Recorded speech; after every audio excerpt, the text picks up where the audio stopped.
ಯೇಸುವೇ ಸ್ತೋತ್ರ, ಯೇಸುವೇ ಆರಾಧನೆ ಮಹಿಮೆ. ಯೆಹೋವನಲ್ಲಿ ಭಯಭಕ್ತಿಯುಳ್ಳವನಾಗಿ ಆತನ ಮಾರ್ಗಗಳಲ್ಲಿ ನಡೆಯುವವನು ಧನ್ಯನು. ನಿನ್ನ ಕಷ್ಟಾಜಿತವನ್ನು ನೀನೇ ಅನುಭವಿಸುವಿ, ನೀನು ಧನ್ಯನು, ನಿನಗೆ ಶುಭವಿರುವುದು. ಅಂತಃಪುರದಲ್ಲಿರುವ ನಿನ್ನ ಹೆಂಡತಿಯು ಫಲಭರಿತವಾದ ದ್ರಾಕ್ಷ ಲತೆಯಂತಿರುವಳು. ನಿನ್ನ ಸಂಗಡ ಊಟದ ಮನೆಯ ಸುತ್ತಲೂ ಕೂತುಕೊಳ್ಳುವ ನಿನ್ನ ಮಕ್ಕಳು ಎಣ್ಣೆ ಮರದ ಸಸಿಗಳಂತಿರುವರು. ಇಗೋ, ಯೆಹೋವನಲ್ಲಿ ಭಯಭಕ್ತಿಯುಳ್ಳ ಪುರುಷನು ಈ ರೀತಿಯಾಗಿ ಆಶೀರ್ವಾದ ಹೊಂದುವನು. ಚೀಯೋನಿನಲ್ಲಿರುವ ಯೆಹೋವನು ನಿನ್ನನ್ನು ಆಶೀರ್ವದಿಸಲಿ. ಜೀವಮಾನವೆಲ್ಲ ಯೆರೂಸಲೇಮಿನ ಸೌಭಾಗ್ಯವನ್ನು ನೋಡುವವನಾಗು, ಮಕ್ಕಳ ಮಕ್ಕಳನ್ನು ಕಾಣುವವನಾಗು. ಇಸ್ರಾಯೇಲರಿಗೆ ಶುಭವಾಗಲಿ. Hallelujah, amen. ನಿಮಗೆ ಆರಾಧನೆ, ನಿಮಗೆ ಸ್ತೋತ್ರ ಸ್ತೋತ್ರ. ಹಾಲೆಲೂಯಾ, ಯೇಸುವೇ ನಿಮಗೆ ಆರಾಧನೆ. ಓ ಯೇಸುವೇ ನಿಮಗೆ ವಂದನೆ. ಯೇಸುವೇ ಸ್ತೋತ್ರ ಸ್ತೋತ್ರ ಸ್ತೋತ್ರ ಸ್ತೋತ್ರ. ಯೇಸುವೇ ನಿಮಗೆ ಆರಾಧನೆ. ಓ ಯೇಸುವೇ ನಿಮಗೆ ಸ್ತೋತ್ರ ಸ್ತೋತ್ರ ಸ್ತೋತ್ರ. ಓ ಯೇಸುವೇ ನಿಮಗೆ ಆರಾಧನೆ. ಯೇಸುವೇ ನಿಮಗೆ ಸ್ತೋತ್ರ ಸ್ತೋತ್ರ. ಓ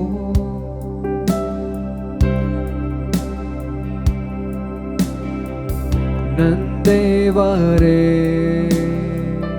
ಆಶ್ಚರ್ಯದಿಂದ ತುಂಬಿ ನಿನ್ ಸೃಷ್ಟಿಯ ಮಹತ್ವ ಕಾಣುವೆ. ನಕ್ಷತ್ರಗಳು, ಗುಡುಗುವ ಮಿಂಚುಗಳು, ಆಕಾಶ ಮಂಡಲ ನಿನ್ ಶಕ್ತಿಯ ತೋರುವುದು. ನನ್ಮನವೇ ಹಾಡು ಯೇಸು ಒಡೆಯನು, ನೀ ಶ್ರೇಷ್ಠನು, ನೀ ಶ್ರೇಷ್ಠನು. ನನ್ಮನವೇ ಹಾಡು ಯೇಸು ಒಡೆಯನು, ನೀ ಶ್ರೇಷ್ಠನು, ನೀ ಶ್ರೇಷ್ಠನು. ನಂದೇವರೇ, ನಂದೇವರೇ, ಆಶ್ಚರ್ಯದಿಂದ ತುಂಬಿ ನೀ ಸೃಷ್ಟಿಯ ಮಹತ್ವ ಕಾಣುವೆ. ನಕ್ಷತ್ರಗಳು, ಗುಡುಗುವ ಮಿಂಚುಗಳು, ಆಕಾಶ ಮಂಡಲ ನಿಶಕ್ತಿಯ ತೋರುವುದು. ನನ್ಮನವೇ ಹಾಡು ಯೇಸು ಒಡೆಯನು, ನೀ ಶ್ರೇಷ್ಠನು, ನೀ ಶ್ರೇಷ್ಠನು. ನನ್ಮನವೇ ಹಾಡು ಯೇಸು ಒಡೆಯನು, ನೀ ಶ್ರೇಷ್ಠನು, ನೀ ಶ್ರೇಷ್ಠನು.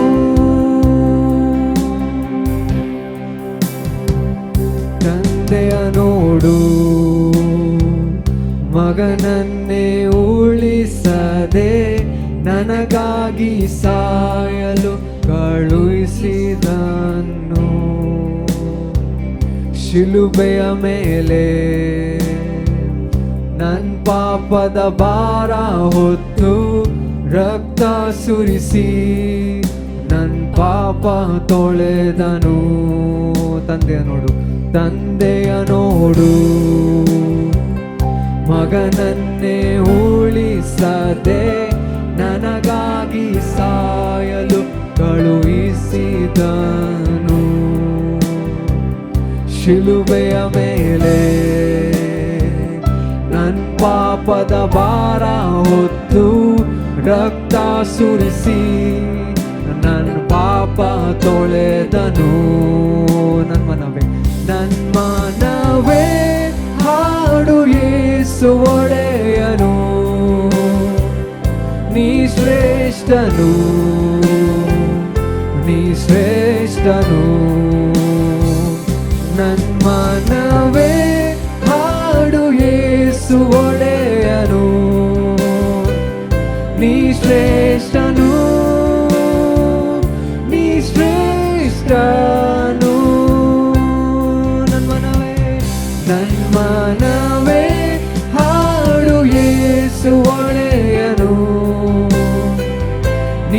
ಶ್ರೇಷ್ಠನು, ನೀ ಶ್ರೇಷ್ಠನು. ನನ್ಮನವೇ ಹಾಡು ಯೇಸು ಒಡೆಯನು, ನೀ ಶ್ರೇಷ್ಠನು,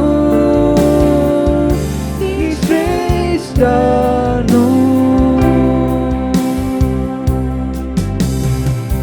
ನಂದೇವರೇ ಆಶ್ಚರ್ಯದಿಂದ ತುಂಬಿ ನೀ ಸೃಷ್ಟಿಯ ಮಹತ್ವ ಕಾಣುವೆ. ನಕ್ಷತ್ರಗಳು ಗುಡುಗುವ ಮಿಂಚುಗಳು ಆಕಾಶ ಮಂಡಲ ನಿನ್ ಶಕ್ತಿಯ ತೋರುವುದು. ನಂದೇವರೇ ನಂದೇವರೇ ಆಶ್ಚರ್ಯದಿಂದ ತುಂಬಿ ನಿನ್ ಶಕ್ತಿಯ ಮಹತ್ವ ಕಾಣುವೆ. ನಕ್ಷತ್ರಗಳು ಗುಡುಗುವ ಮಿಂಚುಗಳು ಆಕಾಶ ಮಂಡಲ ನಿನ್ ಶಕ್ತಿಯ ತೋರುವುದು. ನನ್ಮನವೇ ಹಾಡು ಯೇಸು ಒಡೆಯನು, ನೀ ಶ್ರೇಷ್ಠನು, ನೀ ಶ್ರೇಷ್ಠನು. ನನ್ಮನವೇ ಹಾಡು ಯೇಸು ಒಡೆಯನು, ನೀ ಶ್ರೇಷ್ಠನು, ನೀ ಶ್ರೇಷ್ಠನು. ನನ್ಮನವೇ ಹಾಡು ಯೇಸು ಒಡೆಯನು, ನೀ ಶ್ರೇಷ್ಠನು, ನೀ ಶ್ರೇಷ್ಠನು. ನನ್ಮನವೇ ಹಾಡು ಯೇಸು ಒಡೆಯನು, ನೀ ಶ್ರೇಷ್ಠನು, ನೀ ಶ್ರೇಷ್ಠನು. ನನ್ಮನವೇ ಹಾಡು ಯೇಸು ಒಡೆಯನು, ನೀ ಶ್ರೇಷ್ಠನು, ನೀ ಶ್ರೇಷ್ಠನು. ನನ್ಮನವೇ ಹಾಡು ಯೇಸು ಒಡೆಯನು, ನೀ ಶ್ರೇಷ್ಠನು, ನೀ ಶ್ರೇಷ್ಠನು. ನನ್ಮನವೇ ಹಾಡು ಯೇಸು ಒಡೆಯನು, ನೀ ಶ್ರೇಷ್ಠನು, ನೀ ಶ್ರೇಷ್ಠನು. ನನ್ಮನವೇ ಹಾಡು ಯೇಸು ಒಡೆಯನು, ನೀ ಶ್ರೇಷ್ಠನು, ನೀ ಶ್ರೇಷ್ಠನು, ನೀ ಶ್ರೇಷ್ಠನು, ನೀ ಶ್ರೇಷ್ಠನು. ಯೇಸುವೇ ನಿಮಗೆ ಆರಾಧನೆ, ಯೇಸುವೇ ನಿಮಗೆ ಸ್ತೋತ್ರ ಸ್ತೋತ್ರ, ಯೇಸುವೇ ನಿಮಗೆ ವಂದನೆ, ಯೇಸುವೇ ನಿಮಗೆ ಆರಾಧನೆ, ಯೇಸುವೇ ನಿಮಗೆ ಸ್ತೋತ್ರ ಸ್ತೋತ್ರ ಸ್ತೋತ್ರ, ಯೇಸುವೇ ನಿಮಗೆ ಆರಾಧನೆ.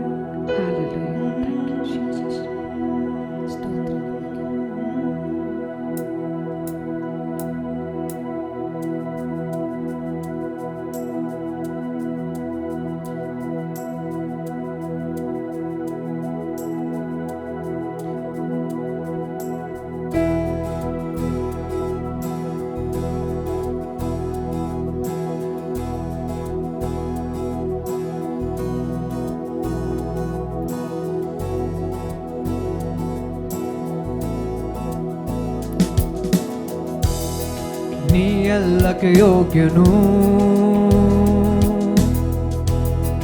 ನೀ ಎಲ್ಲಕ್ಕೆ ಯೋಗ್ಯನು, ನಿನ್ನಿಂದಲೇ ಎಲ್ಲವೂ, ನಿನಗಾಗಿ ಎಲ್ಲವೂ, ನಿಮಗೆ ಮಾತ್ರ ಮಹಿಮೆ. ಎಲ್ಲಕ್ಕೆ ಯೋಗ್ಯನು, ನೀ ಎಲ್ಲಕ್ಕೆ ಯೋಗ್ಯನು. ನಿನ್ನಿಂದಲೇ ಎಲ್ಲವೂ, ನಿನಗಾಗಿ ಎಲ್ಲವೂ, ನಿಮಗೆ ಮಾತ್ರ ಮಹಿಮೆ. ನೀ ಎಲ್ಲಕ್ಕೆ ಯೋಗ್ಯನು, ನೀ ಎಲ್ಲಕ್ಕೆ ಯೋಗ್ಯನು. ನಿನ್ನೆಲ್ಲಲೇ ಎಲ್ಲವೂ, ನಿನಗಾಗಿ ಎಲ್ಲವೂ, ನಿನಗೆ ಮಾತ್ರ ಮಹಿಮೆ. ನೀ ಎಲ್ಲಕ್ಕೆ ಯೋಗ್ಯನು,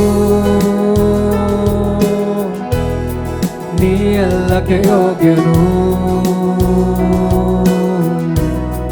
ನಿಮಗಾಗಿ ಎಲ್ಲವೂ, ನಿನಗಾಗಿ ಎಲ್ಲವೂ, ನಿಮಗೆ ಮಾತ್ರ ಮಹಿಮೆ.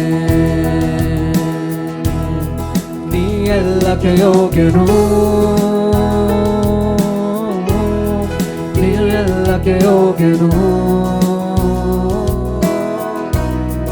ನಿನ್ನಿಂದಲೇ ಎಲ್ಲವೂ, ನಿನಗಾಗಿ ಎಲ್ಲವೂ, ನಿಮಗೆ ಮಾತ್ರ ಮಹಿಮೆ. ನೀ ಎಲ್ಲಕ್ಕೆ ಯೋಗ್ಯನು, ನೀ ಎಲ್ಲಕ್ಕೆ ಯೋಗ್ಯನು. ನಿನ್ನಿಂದಲೇ ಎಲ್ಲವೂ, ನಿನಗಾಗಿ ಎಲ್ಲವೂ, ನಿಮಗೆ ಮಾತ್ರ ಮಹಿಮೆ. ನೀ ಎಲ್ಲಕ್ಕೆ ಯೋಗ್ಯನು, ನೀ ಎಲ್ಲಕ್ಕೆ ಯೋಗ್ಯನು. ನಿನ್ನಿಂದಲೇ ಎಲ್ಲವೂ, ನಿನಗಾಗಿ ಎಲ್ಲವೂ, ನಿಮಗೆ ಮಾತ್ರ ಮಹಿಮೆ. ನೀ ಎಲ್ಲಕ್ಕೆ ಯೋಗ್ಯನು, ನೀ ಎಲ್ಲಕ್ಕೆ ಯೋಗ್ಯನು. ನಿನ್ನಿಂದಲೇ ಎಲ್ಲವೂ, ನಿನಗಾಗಿ ಎಲ್ಲವೂ, ನಿಮಗೆ ಮಾತ್ರ ಮಹಿಮೆ. ನೀ ಎಲ್ಲಕ್ಕೆ ಯೋಗ್ಯನು, ನೀ ಎಲ್ಲಕ್ಕೆ ಯೋಗ್ಯನು. ನೀನಲ್ಲದೆ ಎಲ್ಲವೂ, ನಿನಗಾಗಿ ಎಲ್ಲವೂ, ನಿಮಗೆ ಮಾತ್ರ ಮಹಿಮೆ. ನೀ ಎಲ್ಲಕ್ಕೆ ಯೋಗ್ಯನು, ನೀ ಎಲ್ಲಕ್ಕೆ ಯೋಗ್ಯನು. ನಿನ್ನಿಂದಲೇ ಎಲ್ಲವೂ, ನಿನಗಾಗಿ ಎಲ್ಲವೂ, ನಿಮಗೆ ಮಾತ್ರ ಮಹಿಮೆ.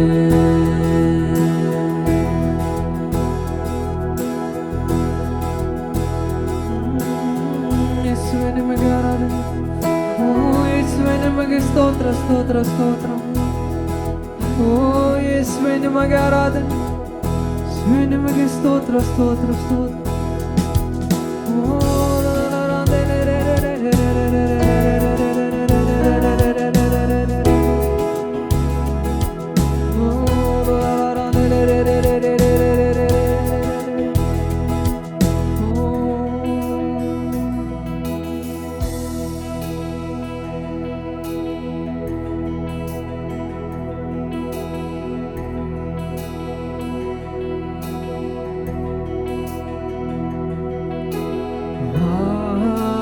Hallelujah,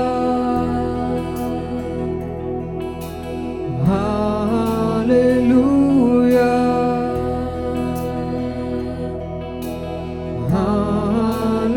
Hallelujah. ಸರ್ವಶಕ್ತನು ಆಳುವನು.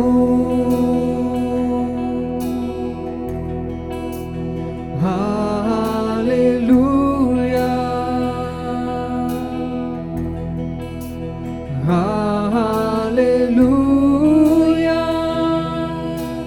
ಪರಿಶುದ್ಧ ಶುದ್ಧ ಸರ್ವಶಕ್ತ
ಸರ್ವಶಕ್ತನು ಆಳುವನು.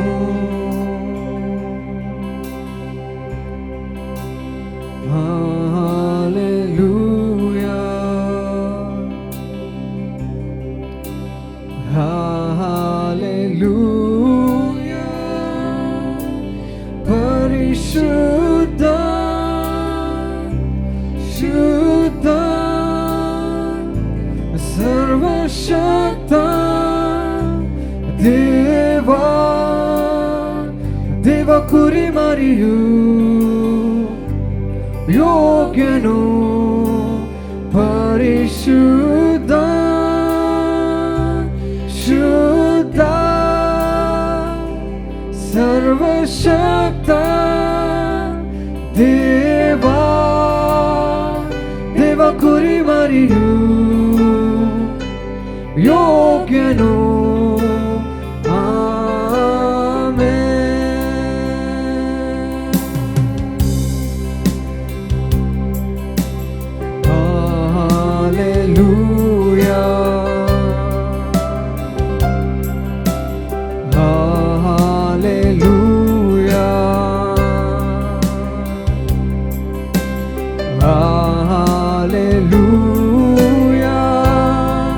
ಸರ್ವಶಕ್ತನು ಆಳುವನು.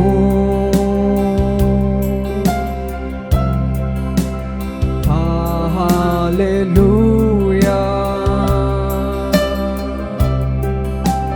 ಹಾಲೆಲೂಯಾ. ಪರಿಶುದ್ಧ ಶುದ್ಧ ಸರ್ವಶಕ್ತ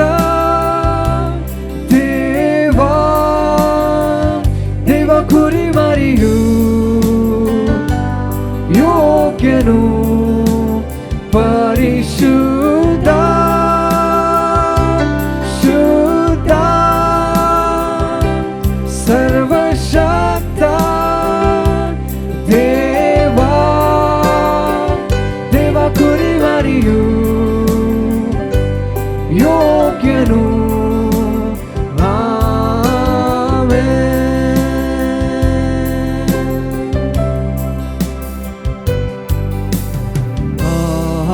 Hallelujah,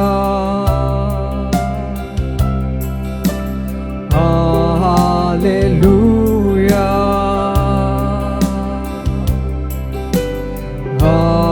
hallelujah. ಸರ್ವಶಕ್ತನು ಆಳುವನು.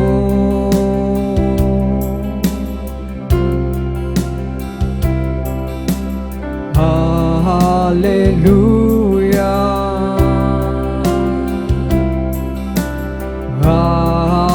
Hallelujah. ಪರಿಶುದ್ಧ ಶುದ್ಧ ಸರ್ವಶಕ್ತ ದೇವಾ, ದೇವ ಕುರಿಮರಿಯು ಯೋಗ್ಯನು.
ಯೇಸುವೇ ಸ್ತೋತ್ರ.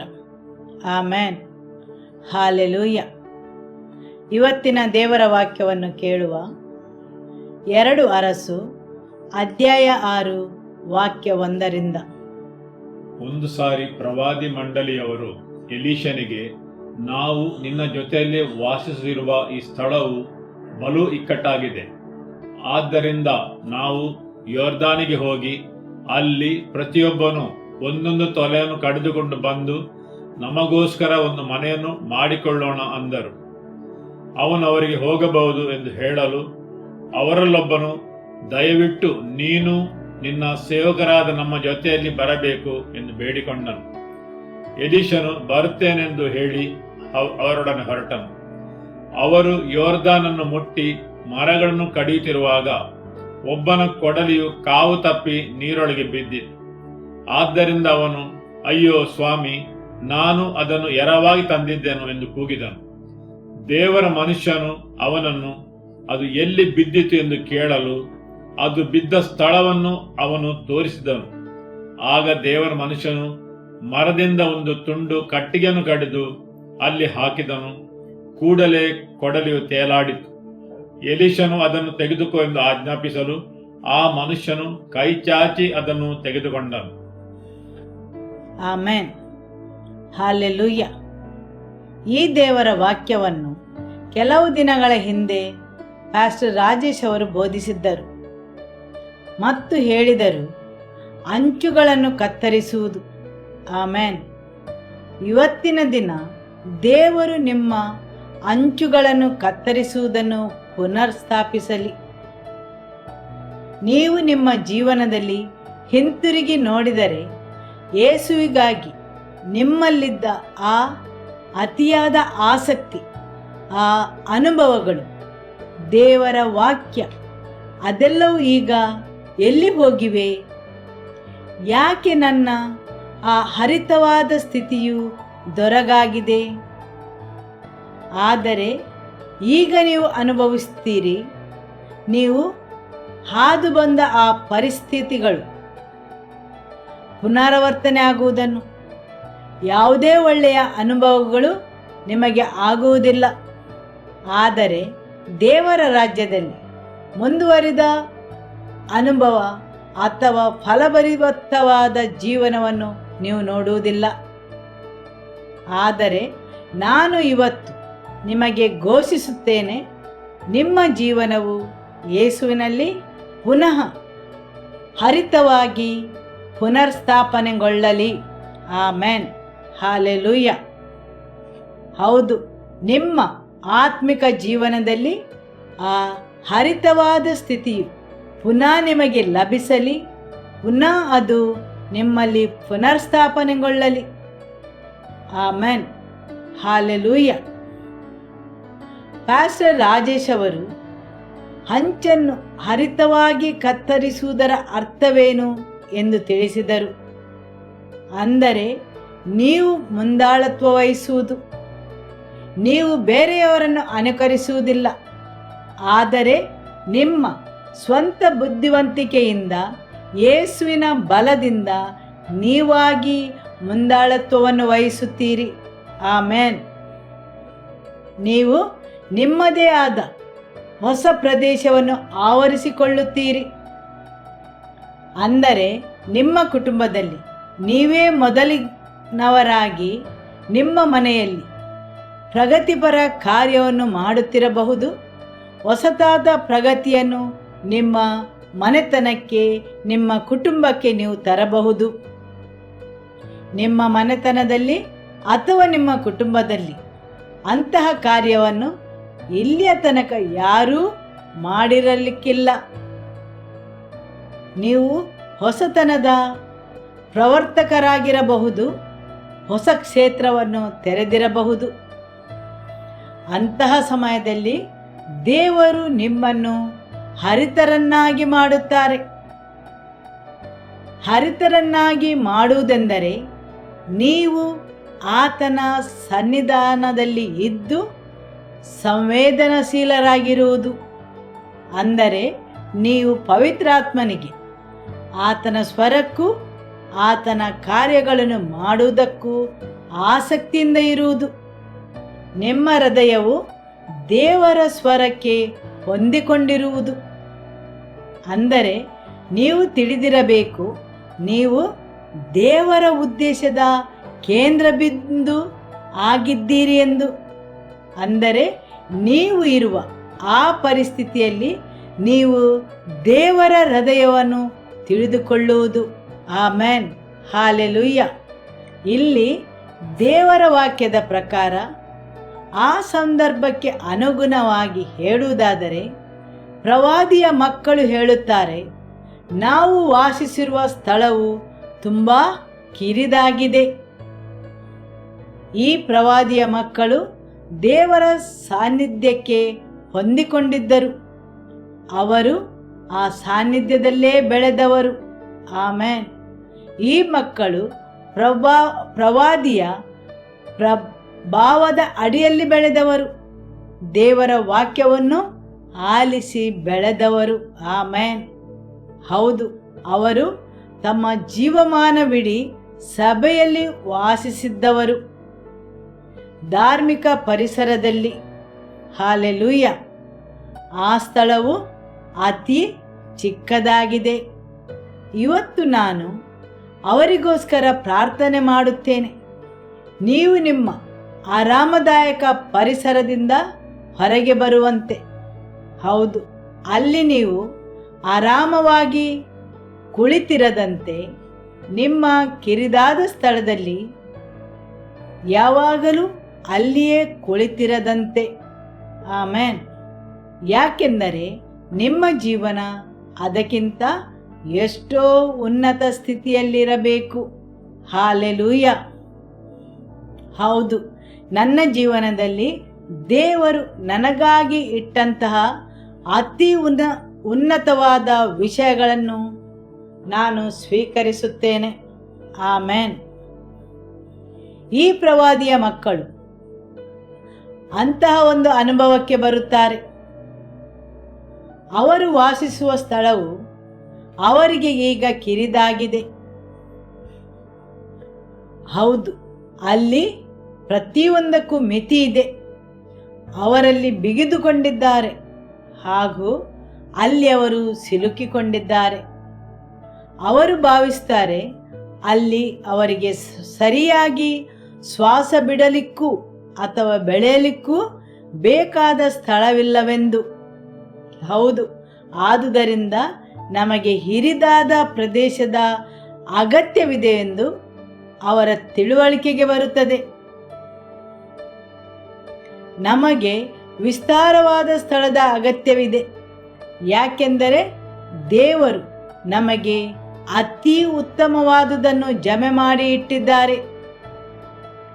ಆದುದರಿಂದ ಈ ಸ್ಥಳವು ನನಗೆ ಸಾಕಾಗುವುದಿಲ್ಲ. ಆ ದೇವರ ಆಶೀರ್ವಾದಗಳನ್ನು ಈ ಕಿರಿದಾದ ಸ್ಥಳದಲ್ಲಿ ಅನುಭವಿಸಲು ಆಗುವುದಿಲ್ಲ. ನನಗೆ ನನ್ನ ಬೇರುಗಳನ್ನು ಬಿಟ್ಟು ನಾನು ವಿಸ್ತಾರವಾಗಿ ಬೆಳೆಯಲು ಹೊಸ ಕ್ಷೇತ್ರದ ಅಗತ್ಯವಿದೆ. Amen, hallelujah. ಹಾಗೂ ಯಾವ ಕ್ಷಣದಲ್ಲಿ ನೀವು ಆ ರೀತಿಯಲ್ಲಿ ಆಶಿಸುತ್ತೀರಿ, ನೀವು ನಿಮ್ಮ ಧಾರ್ಮಿಕ ಮನೋಸ್ಥಿತಿಯಿಂದ, ಅದರ ಬಂಧನದಿಂದ ಹೊರಗೆ ಬರುತ್ತೀರಿ. ಹಾಲೆಲೂಯ. ನಾವು ನಮ್ಮ ಕರಗಳನ್ನು ದೇವರ ಎದುರಿಗೆ ಎತ್ತೋಣವೇ? ಹಾಲೆಲೂಯ. ಯೇಸುವೆ, ನನಗೆ ವಿಸ್ತಾರವಾದ ಸ್ಥಳದ ಅಗತ್ಯವಿದೆ. ಈಗ ನಾನು ಅನುಭವಿಸಿದ್ದಕ್ಕಿಂತ ಹೆಚ್ಚಿನದನ್ನು ನಾನು ಬಯಸುತ್ತೇನೆ. ನಾನೀಗ ವಾಸಿಸಿರುವ ಸ್ಥಳವು ತುಂಬ ಬಿಗಿಯಾದ ಸ್ಥಳವಾಗಿದೆ. ಹೌದು, ನನ್ನ ವಿಶ್ವಾಸವು ನಿನ್ನ ಮೇಲೆ, ನಂಬಿಕೆಯು ನಿನ್ನ ಮೇಲೆ. ನಾನು ಈಗ ಅನುಭವಿಸಿಗಿಂತ ಎಷ್ಟೋ ಉತ್ತಮವಾಗಿದೆ. ನನಗೆ ನೀವು ಇಟ್ಟ ಸ್ಥಳ ಬೇಕು. ನೀವು ನನಗಾಗಿ ಇಟ್ಟ ಕ್ಷೇತ್ರವು ನನಗೆ ಬೇಕು. Amen, hallelujah. ಯೇಸುವೆ ವಂದನೆ. 2 ಅರಸು ಅಧ್ಯಾಯ 6 ವಾಕ್ಯ 5ರಲ್ಲಿ ನಾವು ಓದಿದೆವು ಮತ್ತು ಕೇಳಿದೆವು. ಅವರಲ್ಲಿ ಒಬ್ಬನು ಮರದ ಕೊಂಬೆಯನ್ನು ಕಡಿಯುವಾಗ ಅವನ ಕೊಡಲಿಯು ನೀರಿನೊಳಗೆ ಬಿತ್ತು. ಹೌದು, ಅಲ್ಲಿ ಪಾಸ್ಟರ್ ಅವರು ಹೇಳುತ್ತಾರೆ, ಶಿರಸ್ಸು ಎಷ್ಟೋ ಮುಖ್ಯವಾಗಿದೆ. ಇಲ್ಲಿ ಕೊಡಲಿಯ ತಲೆಯು ನೀರಿನೊಳಗೆ ಬಿತ್ತು. ನಿಮ್ಮ ವೈರಿಯು ಯಾವಾಗಲೂ ನಮ್ಮ ತಲೆಯ ಮೇಲೆ ತನ್ನ ಅಸ್ತ್ರವನ್ನು ಉಪಯೋಗಿಸುತ್ತಾನೆ ಮತ್ತು ನಮ್ಮನ್ನು ಆ ಶಿರಸ್ಸಿನಿಂದ, ಅಂದರೆ ಕುಟುಂಬದ ಮುಖ್ಯಸ್ಥ ಅಥವಾ ಸಭೆಯ ಮುಖ್ಯಸ್ಥ, ಅವರಿಂದ ಬೇರ್ಪಡಿಸಲು ನೋಡುತ್ತಾನೆ. ಆಮೇನ್. ಹೌದು, ಅವನ ಪ್ರಯತ್ನವು ಯಾವಾಗಲೂ ನೀವು ಶಿರಸ್ಸಿನಿಂದ ಬೇರ್ಪಟ್ಟು ಇರಬೇಕೆಂದು. ಹಾಲೆಲೂಯ್ಯ. ಆಮೇನ್. ಎಫೆಸದವರಿಗೆ ಅಧ್ಯಾಯ 4 ವಾಕ್ಯ 15. ಪ್ರೀತಿಯಿಂದ ಸತ್ಯವನ್ನನುಸರಿಸುತ್ತಾ ಬೆಳೆದು ಎಲ್ಲ ವಿಷಯಗಳಲ್ಲಿಯೂ ಕ್ರಿಸ್ತನ ಐಕ್ಯವನ್ನು ಹೊಂದುತ್ತಾ ಬರಬೇಕು. ಆತನೇ ಶಿರಸ್ಸು. ಆಮೇನ್. ಹಾಲೆಲೂಯ್ಯ. ಹೌದು, ನಾವು ಯಾವಾಗ ನಮ್ಮ ಶಿರಸ್ಸು ಆಗಿರುವ ಯೇಸುವನ್ನು ಹೊಂದಿಕೊಂಡಿರುತ್ತೇವೆ, ನಮ್ಮಲ್ಲಿ ಬೆಳವಣಿಗೆ ಆಗುತ್ತದೆ. ವಾಕ್ಯವು ಮುಂದುವರಿಸಿ ಹೇಳುತ್ತದೆ, ದೇಹವೆಲ್ಲ ಆತನ ದೊರೆತನದಲ್ಲಿದ್ದು ತನ್ನಲ್ಲಿರುವ ಎಲ್ಲ ನರಗಳಿಂದ ಬಿಗಿಯಾಗಿ ಜೋಡಿಸಲ್ಪಟ್ಟು ಪ್ರತಿ ಅಂಗದಿಂದ ಅದರದರ ಶಕ್ತಿಯ ಪ್ರಕಾರ ಸಹಾಯ ಹೊಂದಿ ಪ್ರೀತಿಯಿಂದ ಐಕ್ಯವಾಗಿದ್ದು ಕ್ಷೇಮಾಭಿವೃದ್ಧಿಯನ್ನು ಹೊಂದುತ್ತದೆ. ಆಮೆನ್. ಇಲ್ಲಿ ದೇವರ ವಾಕ್ಯ ಹೇಳುತ್ತದೆ, ನಾವು ಸಹಬಾಳ್ವೆಯಿಂದ ಬೆಳೆಯುವುದು. ಇಲ್ಲಿ ದೇಹದ ಒಂದು ಭಾಗವು, ಅದು ಬೆರಳಾಗಿರಬಹುದು, ನಾನು ನನ್ನಷ್ಟಕ್ಕೆ ಬೆಳೆಯುತ್ತೇನೆ ಎಂದು ನಿರ್ಧರಿಸಲು ಸಾಧ್ಯವಿಲ್ಲ. ಆದರೆ ದೇಹದ ಎಲ್ಲ ಭಾಗಗಳು, ನರಗಳು ಆ ಬೆರಳು ಬೆಳೆಯಲು ಬೇಕಾದ ಎಲ್ಲ ವಿಧವಾದ ಪೋಷಣೆ ಮತ್ತು ಆಹಾರವನ್ನು ಅದಕ್ಕೆ ಒದಗಿಸುತ್ತವೆ. ಅದು ಬೆಳೆಯಲು ಎಲ್ಲಿದೆಯೋ ಅಲ್ಲಿ ಇರಲು ಹಾಗೂ ಅದರ ಕೆಲಸವನ್ನು ಮಾಡಲು. ಆಮೆನ್. ಹಾಲೆಲೂಯ. ಇಲ್ಲಿ ದೇಹದ ಎಲ್ಲ ಅಂಗಗಳು ಅವರ ಪಾಲಿನ ಕೆಲಸಗಳನ್ನು ಮಾಡಿದವು. ಅದೇ ರೀತಿ ಸಭೆಯಲ್ಲಿ ಪಾಸ್ಟರ್ ಅವರು ಮಾತ್ರ ಅಲ್ಲ, ಆರಾಧನೆಯನ್ನು ನಡೆಸಿಕೊಂಡು ಹೋಗುವ ಅದರ ಮುಖ್ಯಸ್ಥನು ಮಾತ್ರ ಎಲ್ಲ ಕೆಲಸವನ್ನು ಮಾಡಬೇಕಾದುದಲ್ಲ. ಆದರೆ ಇಲ್ಲಿ ಈ ಸಭೆಯ ಸೇವೆಯು ಉತ್ತಮವಾಗಿ ನಡೆಸಿಕೊಂಡು ಹೋಗಲು ಅನೇಕ ಜನರು ಅವರ ಸೇವೆಯನ್ನು ನೀಡುತ್ತಾರೆ. ಇಲ್ಲಿಯ ಹಿನ್ನೆಲೆ ಅಥವಾ ದೀಪಗಳು ಅಥವಾ ಕ್ಯಾಮರಾ ಹಾಗೂ AC ಅಥವಾ ಕುರ್ಚಿಗಳನ್ನು ಎಲ್ಲವನ್ನೂ ಸರಿಯಾಗಿ ಬೇರೆ ಬೇರೆ ಜನರು ಅದನ್ನು ಸರಿಯಾದ ರೀತಿಯಲ್ಲಿ ಇಟ್ಟಿರುತ್ತಾರೆ, ಈ ಸಭೆಗೆ ಬರುವವರನ್ನು ಸ್ವಾಗತಿಸಲು. ಹೌದು, ಇಲ್ಲಿ ಪ್ರತಿಯೊಬ್ಬರು ತಮ್ಮ ತಮ್ಮ ಪಾಲಿನ ಸೇವೆಯನ್ನು ನೀಡಿದ್ದಾರೆ.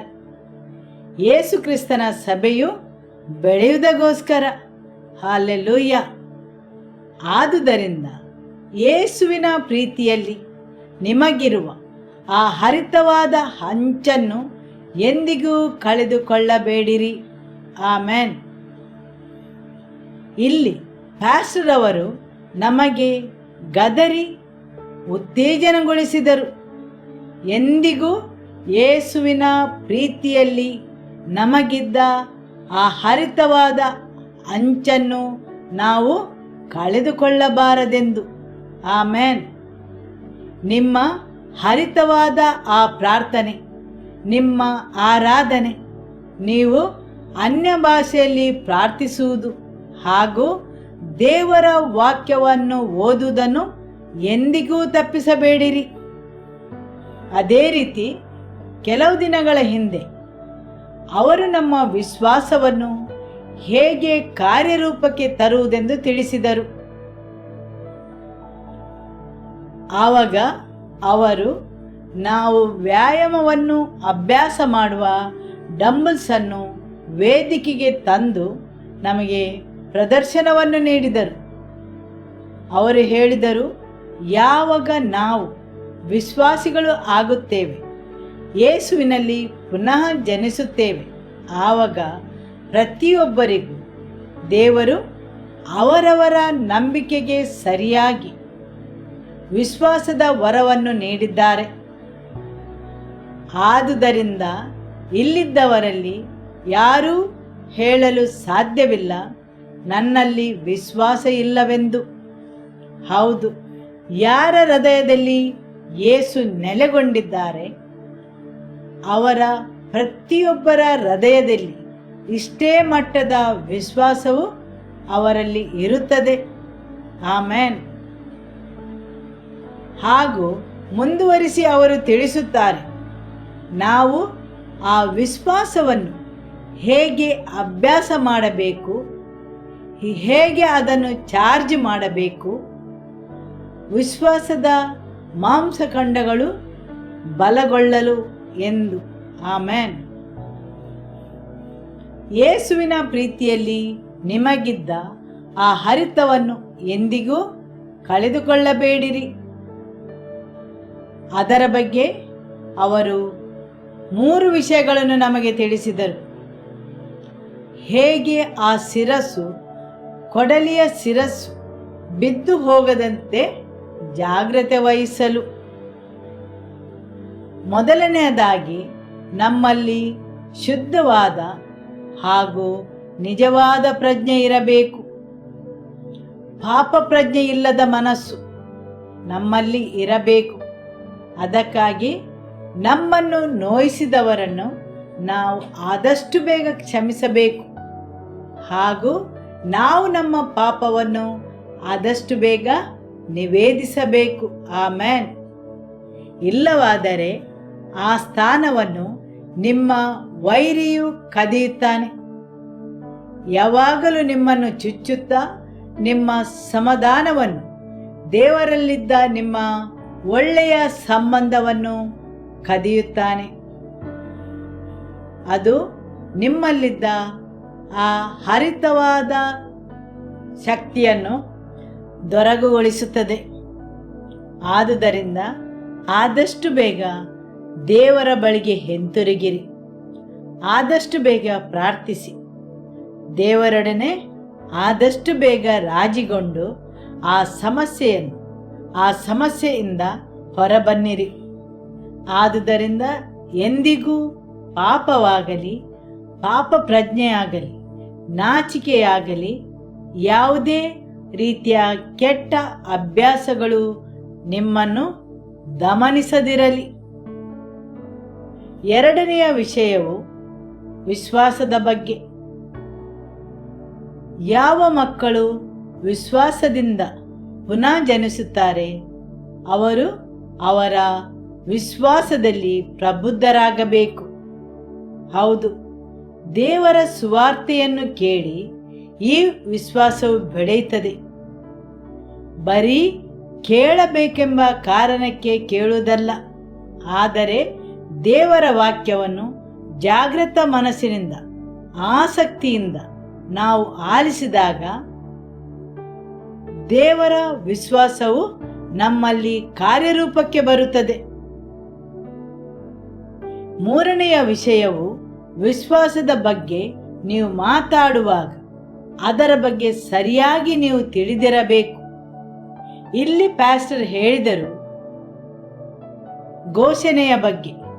ಹೌದು, ಹೇಗೆ ನೀವು ಬೆಳಿಗ್ಗೆ ಎದ್ದು ವ್ಯಾಯಾಮದ ಅಭ್ಯಾಸವನ್ನು ಮಾಡುತ್ತೀರಿ, ಅದೇ ರೀತಿ ನೀವು ಪ್ರತಿದಿನ ಬೆಳಿಗ್ಗೆ ಎದ್ದು ವಿಶ್ವಾಸದ ಬಗ್ಗೆ ಘೋಷಣೆಯನ್ನು ಮಾಡಬೇಕು. ಇವತ್ತು ನಾನು ನನ್ನ ವಿಶ್ವಾಸವನ್ನು ಬೆಳೆಸುತ್ತೇನೆ, ನಾನು ವಿಶ್ವಾಸದ ಮೂಲಕ ಜಯಿಸುತ್ತೇನೆ, ನಾನು ವಿಶ್ವಾಸದ ಮೂಲಕ ಅಧಿಕಾರವನ್ನು ನಡೆಸುತ್ತೇನೆ. ಹೌದು, ಇದನ್ನು ನಾವು ನೋಡುವುದಕ್ಕಿಂತ ಮೊದಲು ನಂಬಬೇಕು. ಆಮೆನ್.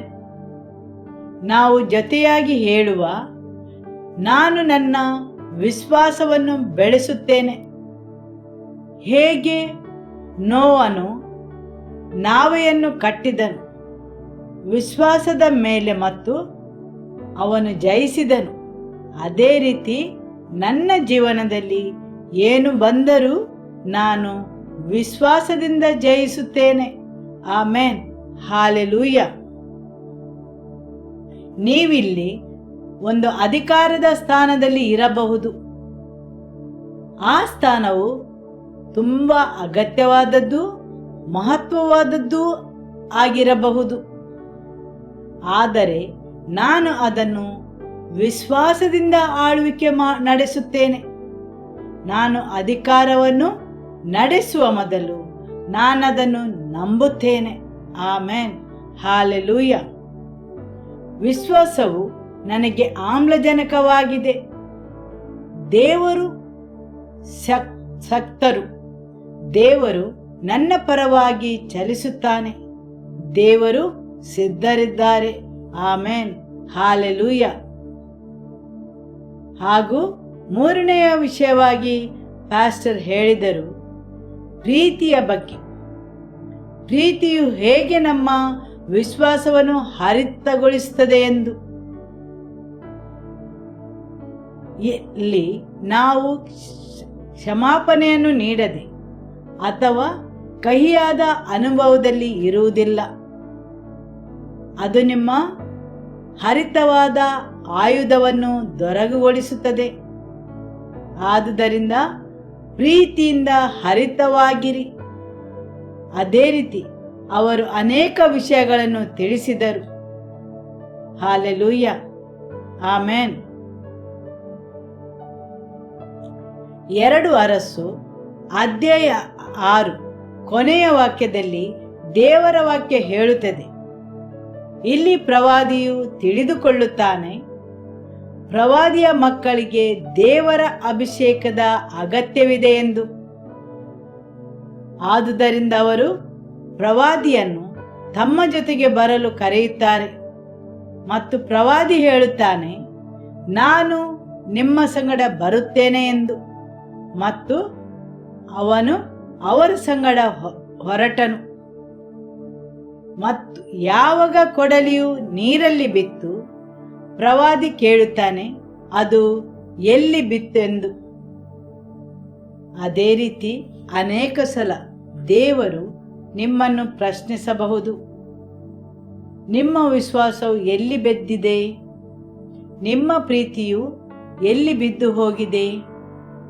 ನಿಮ್ಮ ಜೀವನದಲ್ಲಿ ನಿಮ್ಮ ಭರವಸೆ ಎಲ್ಲಿ ಬಿದ್ದು ಹೋಗಿದೆ ಮತ್ತು ನೀವು ಅದನ್ನು ಎಲ್ಲಿ ಕಳೆದುಕೊಂಡಿದ್ದೀರಿ ಎಂದು ಕೇಳಬಹುದು.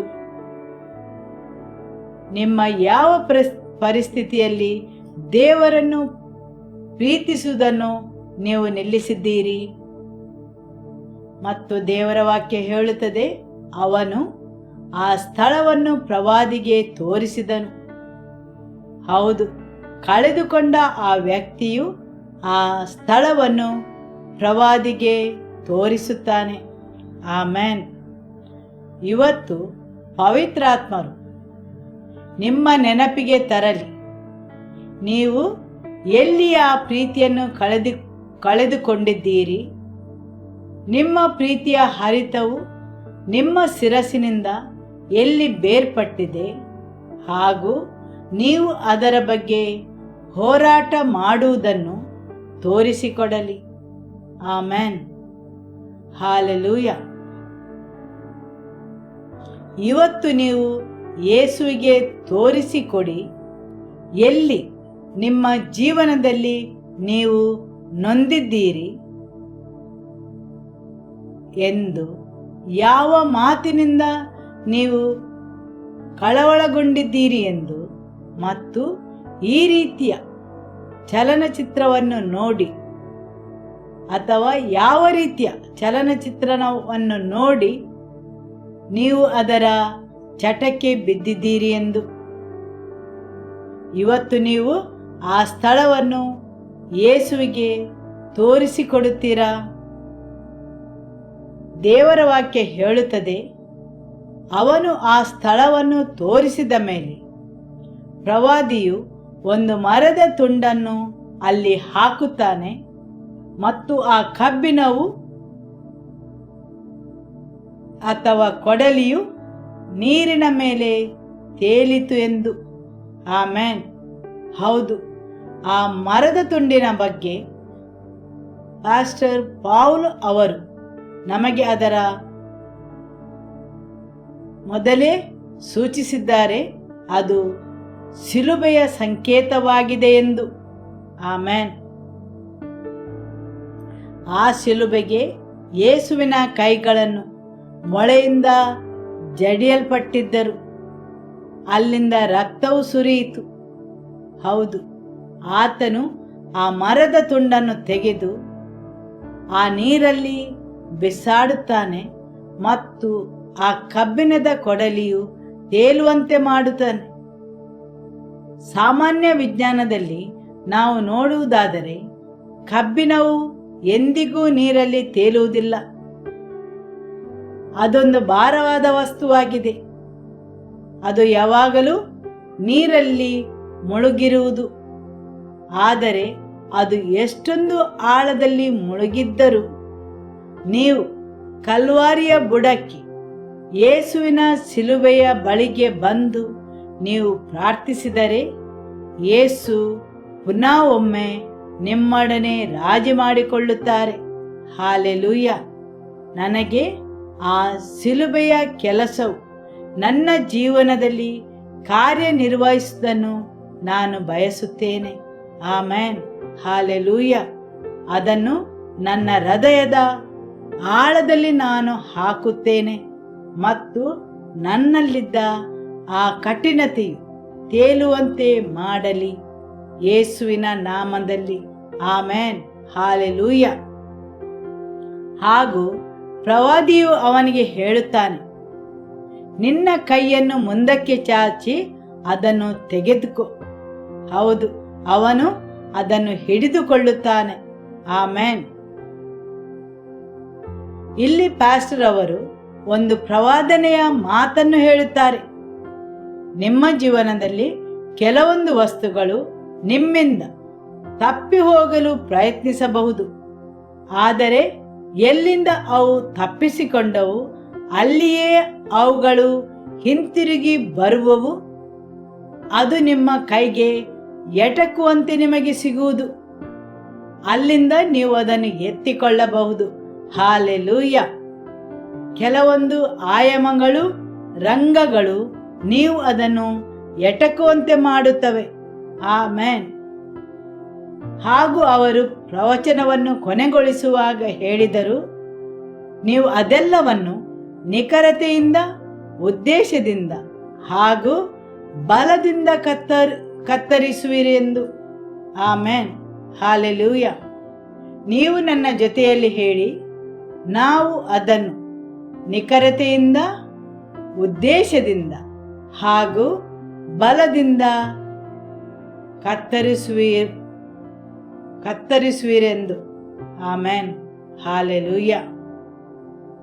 ಯೇಸುವೇ, ನಮ್ಮ ಜೀವನವನ್ನು ನಿಮ್ಮ ಪ್ರೀತಿಯಿಂದ ಹರಿತಗೊಳಿಸಿರಿ. ನಮ್ಮ ಆತ್ಮವನ್ನು ಹರಿತಗೊಳಿಸಿರಿ. ನಿಮ್ಮ ವಾಕ್ಯವನ್ನು ಆಲಿಸಲು ನಮ್ಮ ಕಿವಿಗಳನ್ನು ಹರಿತಗೊಳಿಸಿರಿ. ಆಮೆನ್. ಹಾಲೆಲೂಯ. ಯೇಸುವೇ ಸ್ತೋತ್ರ. ಕೀರ್ತನೆ 18 ವಾಕ್ಯ 1 ಮತ್ತು 2. ನನ್ನ ಬಲವಾಗಿರುವ ಯೆಹೋವನೇ, ನಿನ್ನಲ್ಲಿಯೇ ಮಮತೆ ಇಡುತ್ತೇನೆ. ಯೆಹೋವನು ನನ್ನ ಬಂಡೆಯು, ನನ್ನ ಕೋಟೆಯು, ನನ್ನ ವಿಮೋಚಕನು, ನನ್ನ ದೇವರು, ನನ್ನ ಆಶ್ರಯಗಿರಿಯು, ನನ್ನ ಗುರಾಣಿಯು, ನನ್ನ ರಕ್ಷಣೆ ಕೊಂಬು, ನನ್ನ ದುರ್ಗವೂ ಆಗಿದ್ದಾನೆ. ಈ ಕೀರ್ತನೆಯ ಪೀಠಿಕೆಯನ್ನು ನಾವು ನೋಡುವ. ಇದು ಬೇರೆ ಎಲ್ಲ ಕೀರ್ತನೆಗಳಿಗಿಂತ ಇದರ ಪೀಠಿಕೆಯು ಒಂದು ವಾಕ್ಯದಷ್ಟು ದೊಡ್ಡದಿದೆ. ನಿಜವಾಗಿ ಹೇಳುವುದಾದರೆ ಆ ಪೀಠಿಗೆಯ ನಂತರ 1ನೇ ವಾಕ್ಯವು ಪ್ರಾರಂಭವಾಗುತ್ತದೆ. ಆದುದರಿಂದ ನಾವು ಈಗ ಆ ಪೀಠಿಗೆಯನ್ನು ವಾಕ್ಯ 1 ಮತ್ತು 2 ಓದುವ. ಪ್ರಧಾನ ಗಾಯಕನ ಕೀರ್ತನ ಸಂಗ್ರಹದಿಂದ ತೆಗೆದದ್ದು. ಯೆಹೋವನ ಸೇವಕನಾದ ದಾವೀದನು ಸೌಲನ ಕೈಯಿಂದಲೂ ಎಲ್ಲ ಶತ್ರುಗಳ ಕೈಯಿಂದಲೂ ತಪ್ಪಿಸಲ್ಪಟ್ಟಾಗ ಯೆಹೋವನ ಘನಕ್ಕಾಗಿ ಈ ಪದ್ಯವನ್ನು ರಚಿಸಿ ಹೇಳಿದನು. ನನ್ನ ಬಲವಾಗಿರುವ ಯೆಹೋವನೇ, ನಿನ್ನಲ್ಲಿಯೇ ಮಮತೆ ಇಡುತ್ತೇನೆ. ಯೆಹೋವನು ನನ್ನ ಬಂಡೆಯು, ನನ್ನ ಕೋಟೆಯು, ನನ್ನ ವಿಮೋಚಕನು, ನನ್ನ ದೇವರು, ನನ್ನ ಆಶ್ರಯಗಿರಿಯು, ನನ್ನ ಗುರಾಣಿಯು, ನನ್ನ ರಕ್ಷಣೆಯ ಕೊಂಬು, ನನ್ನ ದುರ್ಗವೂ ಆಗಿದ್ದಾನೆ. ಆಮೆನ್. ಹಾಲೆಲೂಯ. ಈ ಆದಿತ್ಯವಾರವು 9ನೇ ತಿಂಗಳ ಕೊನೆಯ ಆದಿತ್ಯವಾರವಾಗಿದೆ. ದೇವರು ನಿಮ್ಮನ್ನು ಆತನ 9 ಹೆಸರಿನ ಪ್ರಕಟಣೆಯನ್ನು ನೀಡಲು ಬಯಸುತ್ತಾರೆ. ಅದನ್ನು ನಿಮ್ಮ ಆತ್ಮದಲ್ಲಿ ಜಮಾಯಿಸಲು ಹಾಗೂ ಆತನನ್ನು ಅರಿತುಕೊಳ್ಳಲು, ದೇವರನ್ನು ನಿಜವಾಗಿ ತಿಳಿದುಕೊಳ್ಳಲು. ಆಮೆನ್. ಹಾಲೆಲೂಯ. ಈ ಕೀರ್ತನೆಯ ಪೀಠಿಕೆಯಲ್ಲಿ ದಾವೀದನು ಮಾಡಿದ ಹೋರಾಟಗಳ ಬಗ್ಗೆ ಹಾಗೂ ಅವನು ಅವುಗಳಿಂದ ಓಡಿ ಹೋಗಬೇಕಾಯಿತು, ಅವನ ವೈರಿಗಳಿಂದ ಮತ್ತು ಅರಸನಾದ ಸೌಲನಿಂದ. ಹಾಗೂ ಅದೊಂದು ಸ್ವಲ್ಪ ಕಾಲ ಮಾತ್ರವಾಗಿರಲಿಲ್ಲ, ಅದು ತುಂಬ ದೀರ್ಘ ಸಮಯವಾಗಿತ್ತು. ಆದರೂ ಕೊನೆಗೂ ಜಯವು ಅವನಿಗೆ ದೊರಕುತ್ತದೆ. ಹಾಲೆಲೂಯ.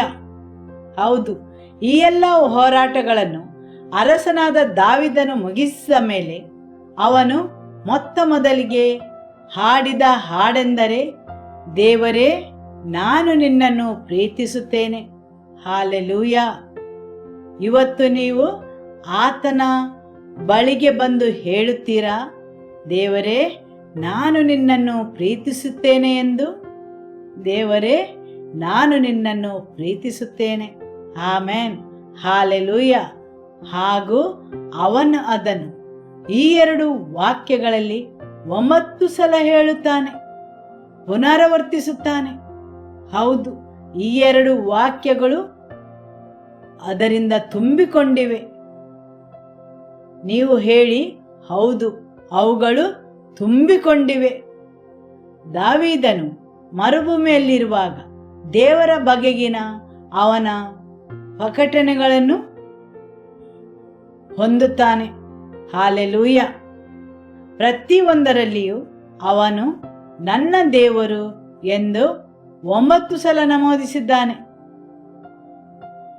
ಅಲ್ಲಿ 9 ಸಲ ನನ್ನ ಎಂದು ಅವನು ನಮೂದಿಸಿದ್ದಾನೆ.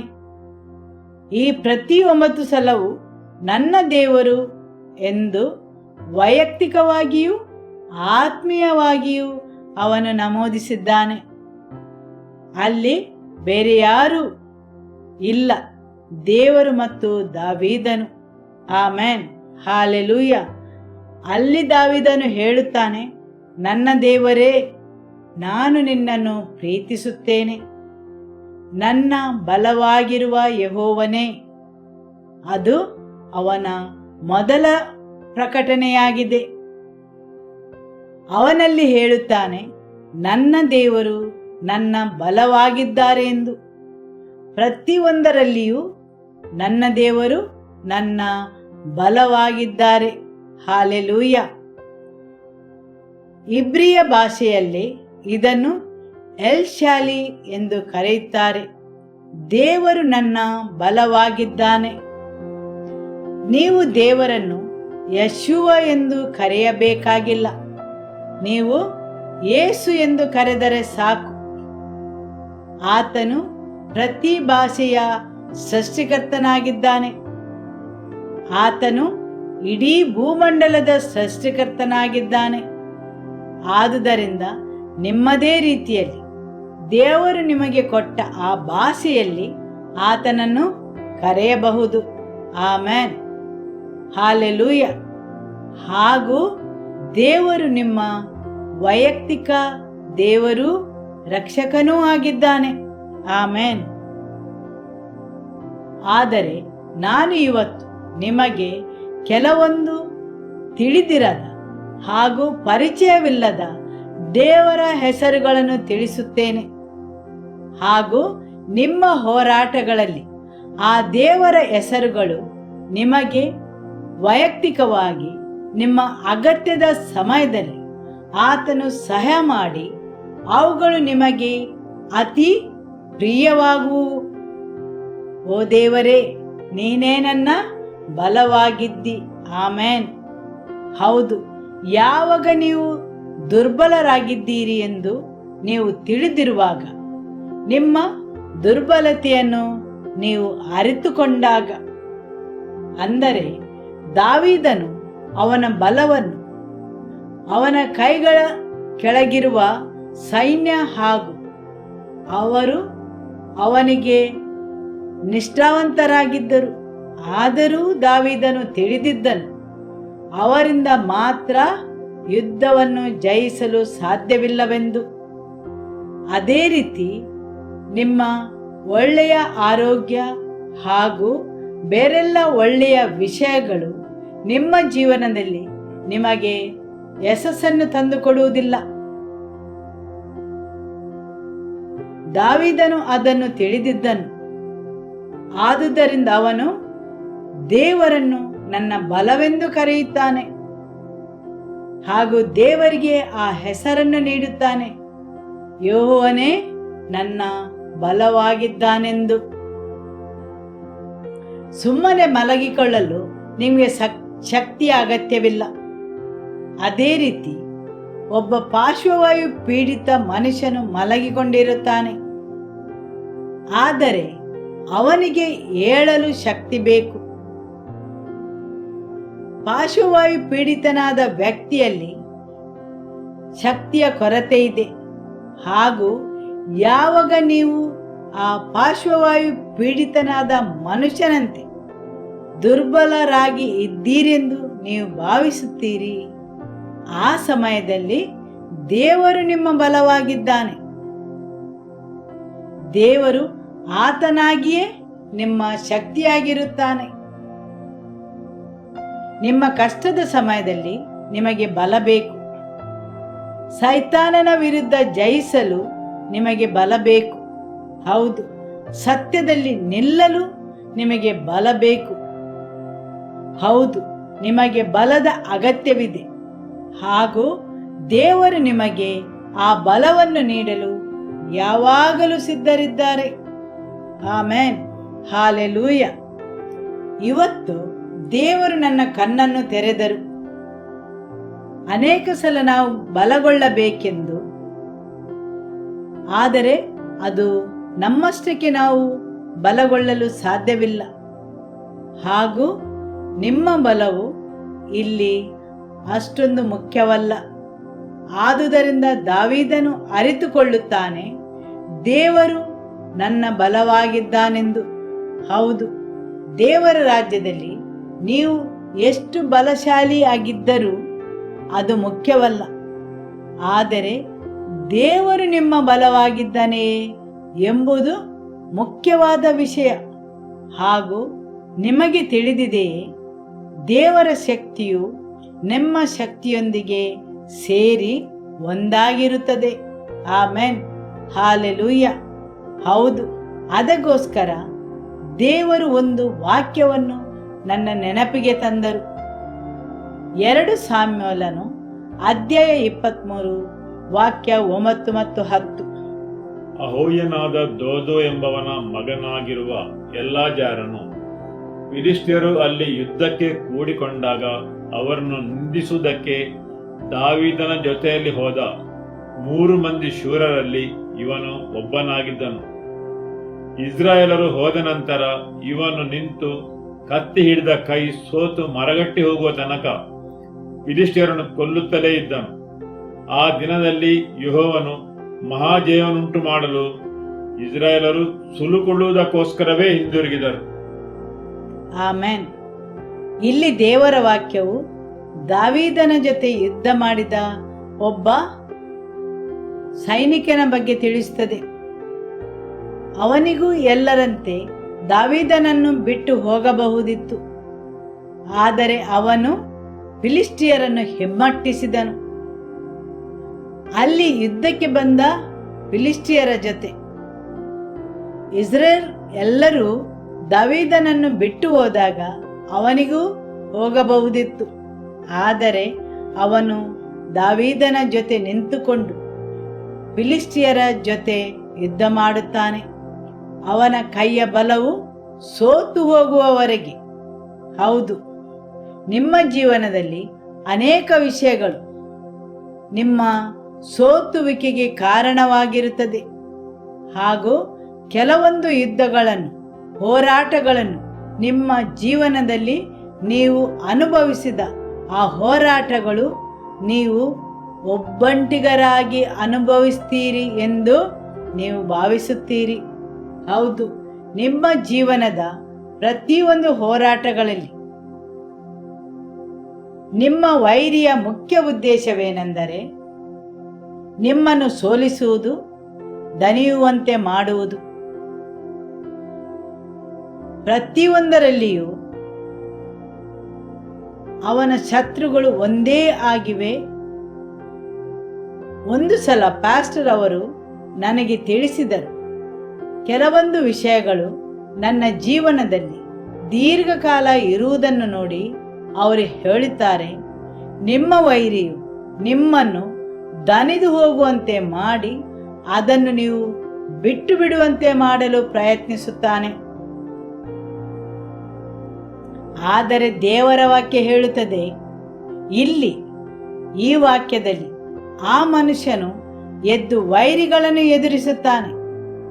ಅವನ ಕೈ ದಣಿದು ಹೋಗುವವರೆಗೆ. ಅವನ ಕೈಯು ಬಲವನ್ನು ಕಳೆದುಕೊಂಡಿತು. ಅವನ ಕೈಯು ತನ್ನ ಕೈ ಚಳಕವನ್ನು ಕಳೆದುಕೊಂಡಿತು. ಅವನೊಬ್ಬ ತರಬೇತುಗೊಂಡ ಸೈನಿಕನಾಗಿದ್ದನು ದಾವೀದನ ಸಾಮ್ರಾಜ್ಯದಲ್ಲಿ. ಆದರೆ ಅವನ ಕೈ ಸೋತು ಹೋಯಿತು. ಆ ಸಮಯದಲ್ಲಿ ಅವನ ಕೈಯು ಅವನ ಖಡ್ಗಕ್ಕೆ ಅಂಟಿಕೊಂಡಿತು. ಜನರಿಗೆ ತಿಳಿಯಲಿಲ್ಲ ಅದು ಅವನ ಕೈಯೋ ಅಥವಾ ಅದು ಅವನ ಖಡ್ಗವೋ ಎಂದು. ಯಾಕೆಂದರೆ ಅವೆರಡು ಒಂದೇ ಆಗಿದ್ದವು. ಆ ದಿನ ಆ ಖಡ್ಗವು ಅವನ ಕೈಯೊಳಗೆ ಸೇರಿಕೊಂಡಿತ್ತು. ಅವೆರಡು ಒಂದಾಗಿದ್ದವು. ಆ ಖಡ್ಗವು ಅವನ ಕೈಗೆ ಅಂಟಿಕೊಂಡಿತ್ತು. ಯಾಕೆಂದರೆ ದೇವರು ಅವನ ಬಲವಾಗಿದ್ದನು.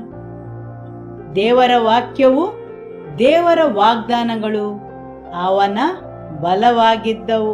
ಆಮೆನ್. ಇಲ್ಲಿ ದೇವರ ವಾಕ್ಯ ಹೇಳುತ್ತದೆ, ಅವನು ಎಲ್ಲ ಊಹೆಗಳನ್ನು ಧಿಕ್ಕರಿಸಿದನು. ಅವನು ಫಿಲಿಸ್ತಿಯರನ್ನು ಧಿಕ್ಕರಿಸಿದನು. ಅವನು ಹೇಳುತ್ತಾನೆ, ನಾನು ನನ್ನ ವೈರಿಗಳನ್ನು ಇವತ್ತು ಧಿಕ್ಕರಿಸುತ್ತೇನೆ. Hallelujah, amen. ದೇವರು ನನ್ನ ಬಲವಾಗಿದ್ದಾನೆ. ಆಮೆನ್. ಹಾಗೂ ದೇವರ ವಾಕ್ಯ ಹೇಳುತ್ತದೆ, ಆ ದಿನ ದೇವರು ಅತೀ ದೊಡ್ಡ ಜಯವನ್ನು ಅವರಿಗೆ ದಯಪಾಲಿಸಿದನೆಂದು. ಮತ್ತು ಇಸ್ರೇಲ್ ಜನರು ಸುಲುಕೊಳ್ಳುವುದಕ್ಕೋಸ್ಕರವೇ ಹಿಂತಿರುಗಿದರು. ನಿಮ್ಮ ಜೀವನದಲ್ಲಿ ನೀವು ದಣಿದು ಹೋಗುವಾಗ, ಕೆಲವೊಂದು ಘಟನೆಗಳು ನಿಮ್ಮ ಜೀವನದಲ್ಲಿ ದೀರ್ಘಕಾಲ ನಿಮ್ಮನ್ನು ತೊಂದರೆಗೆ ಒಳಪಡಿಸುವಾಗ, ನೀವು ನಿಶಕ್ತರಾದಾಗ ದೇವರಿಗೆ ಹೇಳಿ, ದೇವರೇ ನೀನು ನನ್ನ ಬಲವಾಗಿದ್ದಿ. ಆಮೆನ್. ದೇವರು ನನ್ನ ಬಲವಾಗಿದ್ದಾನೆ. ಹಾಲೆಲೂಯ. ಎರಡನೆಯ ಪ್ರಕಟಣೆಯು, ದೇವರು ನನ್ನ ಬಂಡೆಯಾಗಿದ್ದಾನೆ. ಯೆಹೋವ ಜೂರಿ, ದೇವರು ನನ್ನ ಬಂಡೆ. ನಿಮ್ಮ ಜೀವನದಲ್ಲಿ ದೇವರು ನೀವು ನಿಲ್ಲುವ ಬಂಡೆ ಆಗಿರಬೇಕು. ಯಾಕೆಂದರೆ ಜೀವನದ ಕೆಲವೊಂದು ಸಮಯಗಳಲ್ಲಿ, ಕೆಲವೊಂದು ಋತುಗಳಲ್ಲಿ ನಿಮ್ಮ ಕಾಲಿನ ಕೆಳಗಿರುವ ಭೂಮಿಯು ಜಾರುವ ಪ್ರದೇಶವಾಗಿದೆ ಎಂದು ನೀವು ಭಾವಿಸುತ್ತೀರಿ.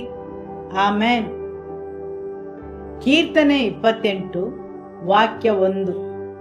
ಯೆಹೋವನೇ, ನನ್ನ ಶರಣನೇ, ನನ್ನ ಬಂಡೆ, ನಿನಗೆ ಮೊರೆ ಇಡುತ್ತೇನೆ, ಕೇಳದೆ ಇರಬೇಡ.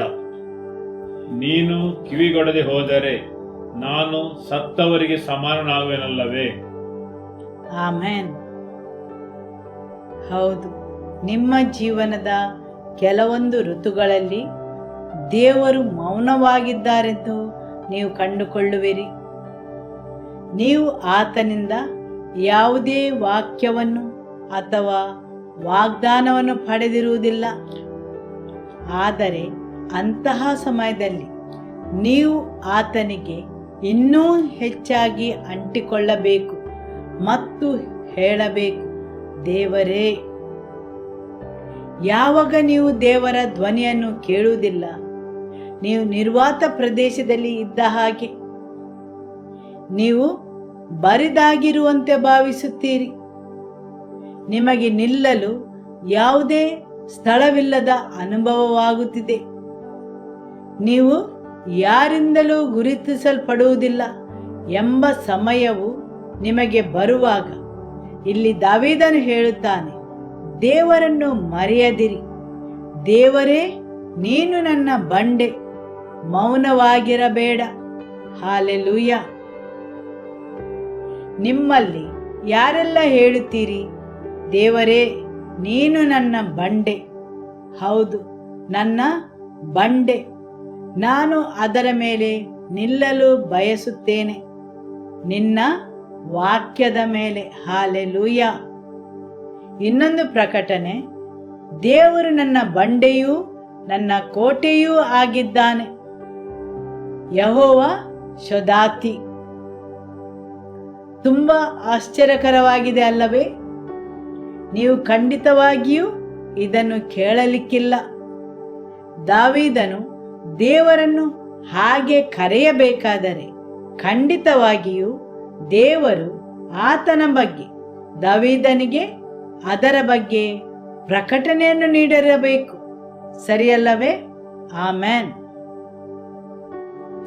ಹೌದು, ದೇವರು ಅಂತಹ ವಿಷಯಗಳನ್ನು ದಾವೀದನಿಗೆ ಮಾತ್ರ ಪ್ರಕಟಪಡಿಸಿದ್ದಾನೆ, ಬೇರೆ ಯಾರಿಗೂ ಅದನ್ನು ಪ್ರಕಟಿಸಲಿಲ್ಲ. ಕೋಟೆ ಅಂದರೆ ಸೈನ್ಯದ ಶಾಶ್ವತವಾದ ಒಂದು ಕಟ್ಟಡವಾಗಿದೆ. ನೀವು ಆ ಕೋಟೆಯ ಒಳಗೆ ಇದ್ದರೆ ನೀವಲ್ಲಿ ನೋಡಬಹುದು ಯುದ್ಧ ಮಾಡಲು ಬೇಕಾದ ಎಲ್ಲ ಸಂಗತಿಗಳು, ವಸ್ತುಗಳು. ಅವುಗಳೆಲ್ಲವನ್ನು ಯುದ್ಧ ಮಾಡಲು ಬೇಕಾದಂತೆ ರಚಿಸಿದ್ದಾರೆ. ದೇವರು ನಿಮ್ಮ ಭದ್ರಕೋಟೆಯಾಗಿದ್ದಾರೆ. ನನ್ನ ದೇವರು ನನ್ನ ಭದ್ರಕೋಟೆಯಾಗಿದ್ದಾನೆ. ಆಮೇನ್. ಯಾರೂ ನನ್ನ ಯುದ್ಧಗಳನ್ನು ಮಾಡಬೇಕಾಗಿಲ್ಲ ಹಾಗೂ ನನಗೆ ಜಯವನ್ನು ದೊರಕಿಸಿಕೊಡಬೇಕಾಗಿಲ್ಲ. ಆಮೇನ್. ನಂತರ ದೇವರ ವಾಕ್ಯ ಹೇಳುತ್ತದೆ, ಆತನು ನನ್ನ ವಿಮೋಚಕನು. ನನ್ನ ದೇವರು ನನ್ನ ವಿಮೋಚಕನು, ಯೆಹೋವ ಮೇಲಿ. ಯಾವಾಗ ನೀವು ಬಂಧನದಲ್ಲಿದ್ದೀರಿ, ನಿಮಗೆ ಬಿಡುಗಡೆ ಬೇಕು, ವಿಮೋಚನೆಯೂ ಬೇಕು. ನಿಮಗೆ ತಿಳಿದಿದೆಯೇ, ದಾವೀದನು ದೇವರ ಬೇರೆ ಬೇರೆ ಅಂಶಗಳನ್ನು ಅನುಭವಿಸಿದ್ದಾನೆ.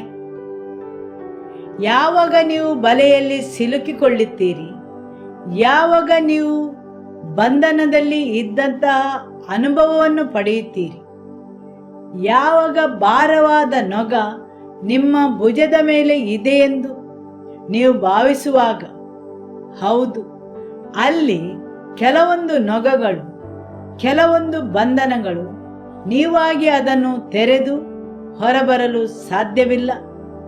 ಕೆಲವೊಂದು ನೊಗಗಳನ್ನು ನೀವಾಗಿ ಮುರಿಯಲು ಸಾಧ್ಯವಿಲ್ಲ. ಅವುಗಳನ್ನು ಆ ರೀತಿಯಲ್ಲಿ ಮಾಡಿದ್ದಾರೆ. ಅದನ್ನು ದೇವರು ಮಾತ್ರ ತೆರೆಯಬೇಕು. ಆಮೆನ್. ಹಾಲೆಲೂಯ.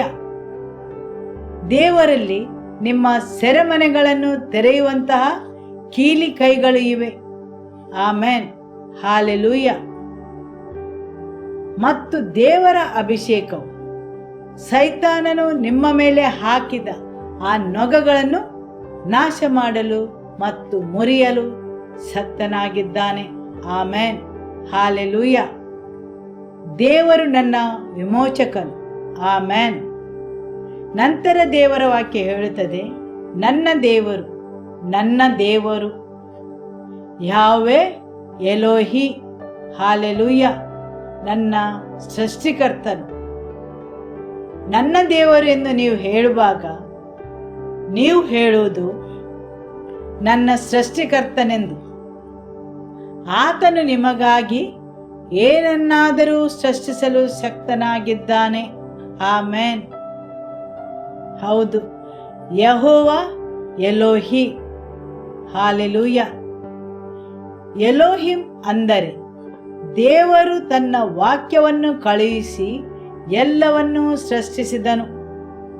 ಹೌದು, ನಿಮ್ಮ ಜೀವನದಲ್ಲಿ ಕಾರ್ಯಪ್ರವೃತ್ತವಾದ ಅದ್ಭುತಗಳು ನಡೆಯಲಿ ಯೇಸುವಿನ ನಾಮದಲ್ಲಿ. ಆಮೆನ್. ನೀವು ಆತನನ್ನು ನನ್ನ ಸೃಷ್ಟಿಕರ್ತನೆಂದು ಕರೆಯಬಹುದು. ನನ್ನ ಸೃಷ್ಟಿಕರ್ತನು ಏನನ್ನಾದರೂ ಏನು ಬೇಕಾದರೂ ಸೃಷ್ಟಿಸಲು ಶಕ್ತನಾಗಿದ್ದಾನೆ. ಆಮೆನ್. ನಂತರ ದೇವರ ವಾಕ್ಯ ಹೇಳುತ್ತದೆ, ಆತನು ನನ್ನ ಬಲವು, ಆತನಲ್ಲಿ ನಾನು ನಂಬಿದ್ದೇನೆ. ಆಮೇಲೆ ಹೌದು, ದೇವರು ನನ್ನ ವಿಶ್ವಾಸ, ಆತನು ನನ್ನ ದೃಢ ವಿಶ್ವಾಸ. ಹಾಲೆಲೂಯ. ಆದೋನೈ ಎಲೋಹಿಂ ಮೆಫಾಚಿ. ಹಾಲೆಲೂಯ. ಕೀರ್ತನೆ 71 ವಾಕ್ಯ 5. ಕರ್ತನಾದ ಯೆಹೋವನೇ, ಬಾಲ್ಯಾರಭ್ಯ ನನ್ನ ನಿರೀಕ್ಷೆಯೂ ಭರವಸವು ನೀನಲ್ಲವೋ. ಆಮೆನ್. ಬೇರೊಂದು ಆವೃತ್ತಿ ಹೇಳುತ್ತದೆ, ದೇವರೇ ನೀನು ನನ್ನ ನಿರೀಕ್ಷಣೆ. ದೇವರು ನಿಮ್ಮ ಭರವಸೆ ಆಗಿರಲು ಸಾಧ್ಯ. ನಿಮ್ಮ ನಿರೀಕ್ಷಣೆ. ದೇವರು ನಿಮ್ಮ ದೃಢ ವಿಶ್ವಾಸ.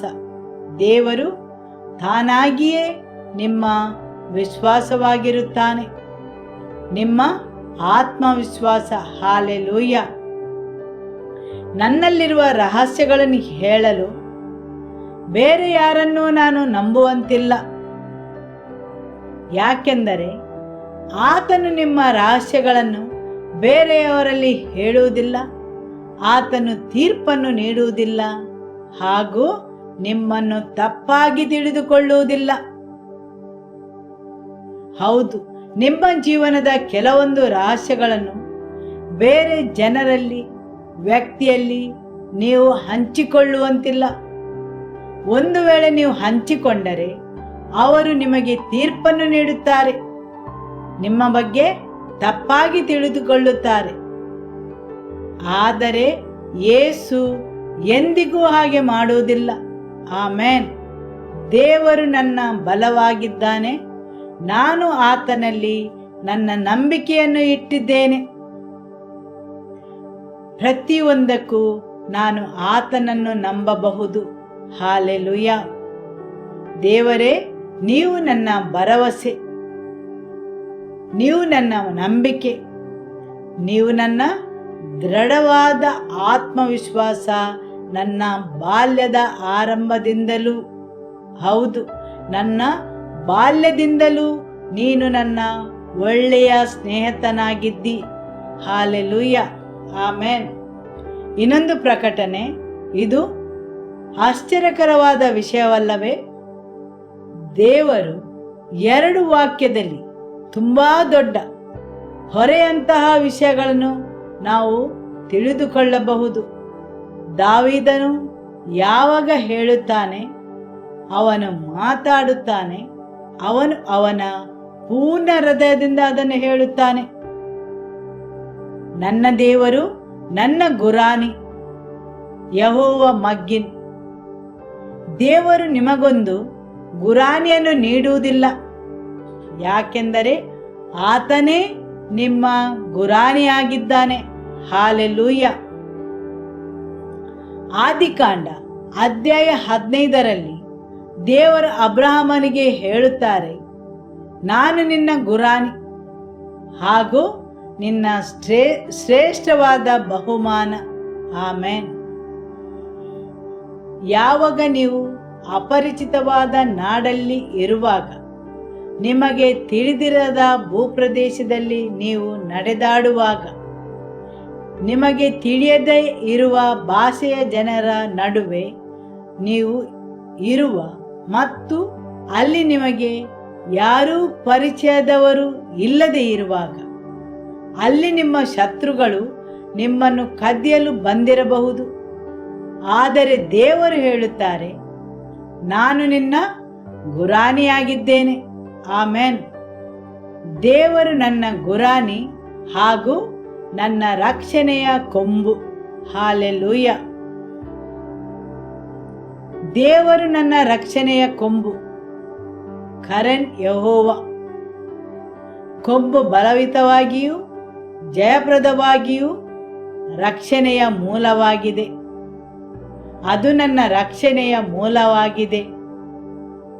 ದೇವರು ತಾನಾಗಿ ನನ್ನ ರಕ್ಷಕನು ಹಾಗೂ ಆತನು ನಿಮ್ಮ ರಕ್ಷಣೆಯನ್ನು ಕಾಪಾಡಲು ಶಕ್ತನಾಗಿದ್ದಾನೆ. ಹಾಲೆಲೂಯ. ಆತನು ನಿಮ್ಮ ರಕ್ಷಣೆಯ ಕೊಂಬನ್ನು ಎತ್ತಿ ಇಡಲು ಶಕ್ತನಾಗಿದ್ದಾನೆ. ಆಮೆನ್. ರಕ್ಷಣೆಯ ಎಲ್ಲ ಆಶೀರ್ವಾದಗಳನ್ನು ಅವುಗಳು ಬಲವಿತವಾಗಿಯೂ ಜಯಪ್ರದವಾಗಿಯೂ ನಿಮ್ಮ ಜೀವನದಲ್ಲಿ ಪ್ರದರ್ಶನಗೊಳ್ಳಲು ಆತನು ಸಹಾಯ ಮಾಡುತ್ತಾನೆ. ದೇವರು ನಿಮ್ಮ ರಕ್ಷಣೆಯನ್ನು ಕಾಪಾಡಲು ಶಕ್ತನಾಗಿದ್ದಾನೆ. ನೀವು ನಿಮ್ಮ ದೇವರನ್ನು ಅರಿತುಕೊಳ್ಳಬೇಕು. ನನ್ನ ದೇವರು ನನ್ನ ರಕ್ಷಕನು. ಆಮೆನ್. ನೀವು ರಕ್ಷಣೆ ಹೊಂದಿರಬಹುದು, ಆದರೆ ನೀವು ನಿತ್ಯ ಕಾಲ ಪರಲೋಕದಲ್ಲಿ ಯೇಸುವಿನೊಡನೆ ಇರಬೇಕಾದರೆ, ಆತನು ಬರುವಾಗ ಆತನ ಜೊತೆ ಹೋಗಬೇಕಾದರೆ, ಆತನು ನಿಮ್ಮ ರಕ್ಷಕನೆಂದು ನೀವು ತಿಳಿದಿರಬೇಕು. ಆಮೆನ್. ಹಾಲೆಲೂಯ. ಕೊನೆಯದಾಗಿ, ಆತನು ನನ್ನ ದುರ್ಗವಾಗಿದ್ದಾನೆ. ಯೆಹೋವ ಮವೋಜಿ. ನಾಹೂಮ್ ಅಧ್ಯಾಯ 1 ವಾಕ್ಯ 7. ಯೆಹೋವನು ಒಳ್ಳೆಯವನು, ಇಕ್ಕಟ್ಟಿನ ದಿನದಲ್ಲಿ ಆಶ್ರಯ ದುರ್ಗವಾಗಿ ತನ್ನ ಮೊರೆಹೊಕ್ಕವರನ್ನು ಬಲ್ಲನು. ಹೌದು, ಆತನ ಮೊರೆ ಹೊಕ್ಕವರನ್ನು ಆತನು ಬಲ್ಲನು. ಆತನಲ್ಲಿ ಆಶ್ರಯವನ್ನು ಬಯಸಿ ಬಂದವರಿಗೆ ಆತನು ಒಳ್ಳೆಯವನು. ಆಮೆನ್. ದೇವರು ನನ್ನ ಆಶ್ರಯ ದುರ್ಗವೆಂದು ನೀವು ಹೇಳುವಾಗ ದೇವರು ಅದನ್ನು ಅನುಭವಿಸುತ್ತಾರೆ. ನಿನ್ನ ಸುತ್ತಲೂ ನಿನ್ನ ವಿರೋಧಿಗಳು ನಿನ್ನನ್ನು ನೋಯಿಸಲು ಬರುವಾಗ ನೀವು ದೇವರ ಬಳಿ ಬಂದರೆ ಆತನು ನಿಮ್ಮ ಆಶ್ರಯ ದುರ್ಗವಾಗಿರುವನು. ದೇವರ ವಾಕ್ಯ ಹೇಳುತ್ತದೆ, ಆತನು ನಿಮ್ಮ ಬಗ್ಗೆ ಕಾಳಜಿ ವಹಿಸುತ್ತಾನೆ. ನೀವು ಏನನ್ನು ಅನುಭವಿಸ್ತೀರಿ ಎಂದು ಆತನಿಗೆ ತಿಳಿದಿದೆ. ನಿಮ್ಮ ಭಯ ಹಾಗೂ ಎಲ್ಲವೂ ನಿಮ್ಮನ್ನು ತೊಲಗಿ ಹೋಗುತ್ತದೆ. ಯಾಕೆಂದರೆ ಆ ಸಮಯದಲ್ಲಿ ದೇವರು ನಿಮ್ಮ ಆಶ್ರಯ ದುರ್ಗವಾಗಿದ್ದಾನೆ. ಆಮೆನ್. ಹಾಲೆಲೂಯ. ಆತನನ್ನು ಆರಾಧಿಸುವ. ಆತನ ಬಗ್ಗೆ ನಿಮಗೆ ಆಳವಾದ ತಿಳುವಳಿಕೆಯು ಸಿಗಲಿ. ಅದು ನಿಮ್ಮ ಹೃದಯಕ್ಕೆ ಅರಿವಾಗಲಿ. ಹಾಲೆಲೂಯ. ಆಮೆನ್. ಯೇಸುವೇ ಸ್ತೋತ್ರ. ಇವತ್ತಿನ ದೇವರ ವಾಕ್ಯಗೋಸ್ಕರ ದೇವರಿಗೆ ಸ್ತೋತ್ರವನ್ನು ಸಲ್ಲಿಸುವ. ಆರಾಧನೆ ಯೇಸುವೇ, ಮಹಿಮೆ. Hallelujah. Hallelujah. Every life in this place, Lord, we bring them under your blood and lordship, Lord. We cancel every claims and every works of the enemy against the lives of your people, Lord, against their advancement, Lord. Oh, every kind of deceptions, Lord, every lies, we are uprooted by the truth of your word, Lord. Let their hearts and their minds to be freed in the name of Jesus. Every life we cover it by your blood, Lord. Continue to build them up for your glory, Lord. In your hands I entrust them, and I bless them in the name of the Father. I bless them in the name of the Lord Jesus, and I bless them in the name of the Holy Spirit. Amen. May the love of God the Father, may the peace of our Lord Jesus Christ, and the fellowship of the Holy Spirit be with you all. Go in the peace of the Lord be with you. Amen. Hallelujah. Shalom.